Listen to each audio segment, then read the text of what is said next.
Hey guys, we're doing well today. So that is the final for Super Rugby Aotearoa, and it's Crusaders versus Chiefs. This should be a very interesting game, and I'm pretty excited to watch it, to be frank. I mean, the Crusaders did beat the Chiefs within round 3 at home, but the Chiefs did beat the Crusaders at home within round 8. So, they both obviously faced off against each other. They both have wins against each other, so it should be very interesting to see who actually wins this game.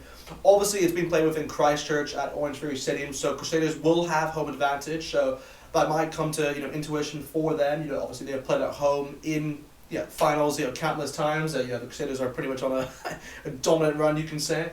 But more or less, the Crusaders are obviously seen as the favourites, but if you do look at the Chiefs team, they have really, I'd say surprised a lot of people. Obviously, from last year's Super Rugby Aotearoa competition, finishing last, to coming into the final for this one. It's great to see, and obviously it's kind of like an underdog story in that sense.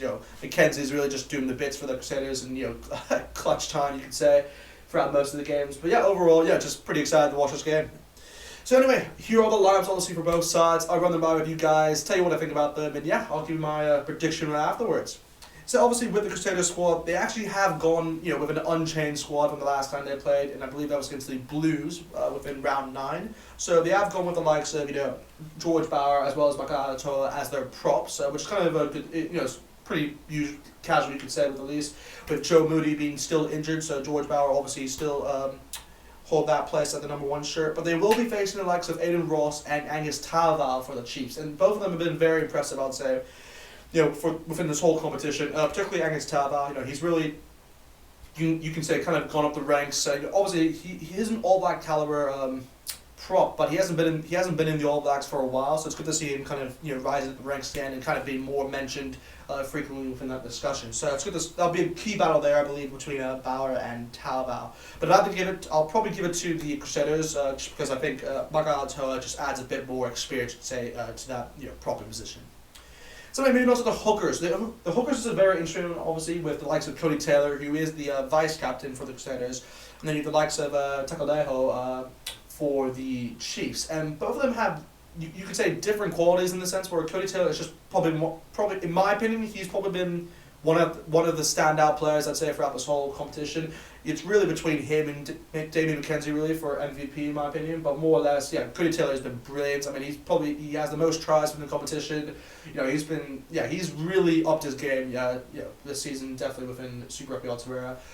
But he is facing the likes of Takaleho, and Takaleho, he obviously he doesn't have as much experience, you could say, than Cody Taylor, but more or less he brings a lot of X factor, you could say, within that position, and how he's able to he's just a massive force in the sense. He's like a battery ram, to be perfectly honest, and he'll just pull you over. So it's going to be a good contest, obviously, between both of them. But again, I'm gonna have to give it to Cody Taylor. Like I said before, he has been one of the best players in the comp. So for that reasoning, I'm gonna give it to him within that position.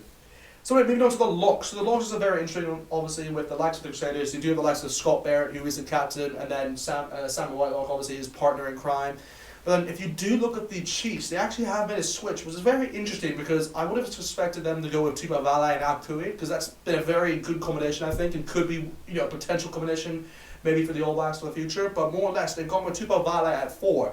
But they've actually switched Mitch Brown from 6 and put him into that 5th position. So it's interesting to see that that's kind of gone into intuition, or into thinking, you could say, for the Chiefs. But obviously there's reasoning behind that.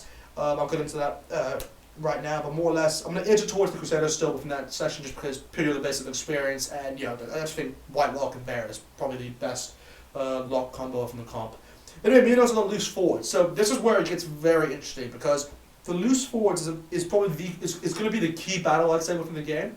And if you look at the Crusaders, obviously they do have the likes of Ethan Blackletter, they have the likes of Sino Havili and Cullen Gray, so it's a pretty good trio there of loose forwards, and they should be they're going to cause a lot of damage, you could say, and headache towards the Chiefs pack, just because they'll be they're pretty good within the breakdown. But if you do look at the Chiefs pack, I'm actually favouring them within this selection, because they have the likes of Peter Gus Sumakula at 6. They've gone with the likes of Lachlan Boshier at 7, so he's another level. He's different gravy. And then obviously the likes of Luke Jacobson, who's actually returned back to the side at that 8 position. So for that reason, I'm actually going to edge it towards the Chiefs within that loose forward selection. I just think all of them bring a lot more physicality, you could say, within that loose forward pack, and yeah, that's going to be pretty crucial going into the Crusaders. So yeah, I'm gonna edge it towards the Chiefs within that selection.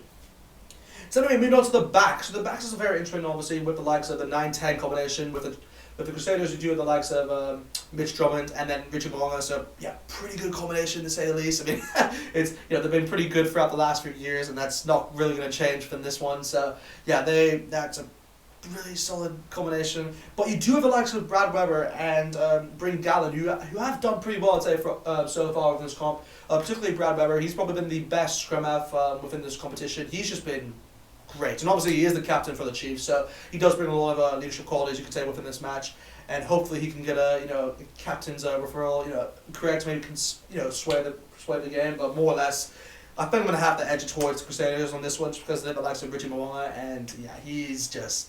Yeah, whenever he's on your team, you gotta watch out for him because he's gonna sidestep you and most likely get a lot of running meters.